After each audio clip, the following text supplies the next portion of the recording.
നമ്മുടെ മലയാളത്തിന്റെ മഹാനടൻ മമ്മൂക്ക ഇങ്ങനെ ഒന്നും ചെയ്ത് ശരിയായില്ല. ഞാനും പ്രതീക്ഷിച്ചിട്ടില്ല, നിങ്ങൾ ആരും പ്രതീക്ഷിച്ചു കാണില്ല. എന്താണെന്നല്ലേ, ഇതൊന്ന് കേട്ടോക്കി. ഈ മുഹമ്മദ് കുട്ടി എന്നുള്ള പേരിന്റെ ഒരു അസ്ഥിരമുണ്ട്, ഒരു വല്ലാതെ പഴഞ്ഞ പേരാണ് എന്ന് തോന്നി എനിക്ക്.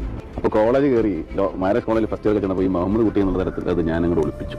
എന്റെ പേര് ചോദിക്കുന്നവരൊക്കെ ഞാൻ ഓമർ ഷെരീഫ് എന്ന് പറഞ്ഞു. അങ്ങനെ നമ്മൾ അന്നത്തെ കാലത്ത് ഐഡന്റിറ്റി കാർഡ് കോളേജിൽ ഓർമ്മയില്ലേ, ഈ ഐഡന്റിറ്റി കാർഡ് എടുത്തിട്ട് എന്റെ നിന്ന് വീണ് കിട്ടിയപ്പോൾ എന്റെ പേര് ഇങ്ങനെ മുഹമ്മദ് കുട്ടി എന്ന്. എന്റെ പേര് മമ്മൂട്ടി എന്നാണ്. അങ്ങനെ എന്റെ പേര് മമ്മൂട്ടിയായിരുന്നു.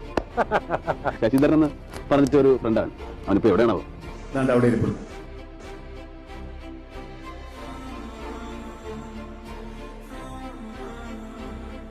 എത്ര മനോഹരമായിട്ടാണ് അദ്ദേഹത്തെ സ്റ്റേജിലേക്ക് വിളിച്ചത്.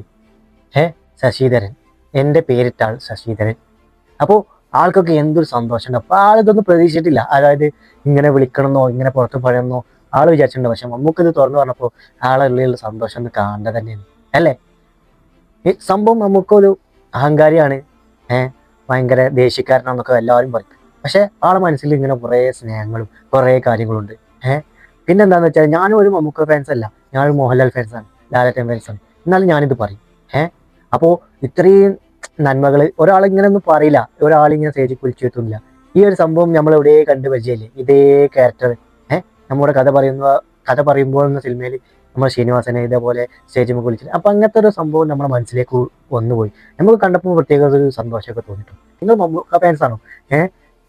നിങ്ങൾ പറയും, നിങ്ങൾക്ക് മമ്മൂക്കനെ ഇഷ്ടമാണെങ്കിൽ ഒന്ന് ലൈക്ക് അടിച്ചോളി. നിങ്ങളുടെ അഭിപ്രായമൊക്കെ ഒന്ന് കണ്ട് അഭിപ്രായമൊക്കെ ഒന്ന് പറയാം. ഓക്കെ, എത്ര പേരുണ്ട് മമ്മൂക്ക ഫാൻസ് എന്ന് നോക്കുക. ഓക്കെ.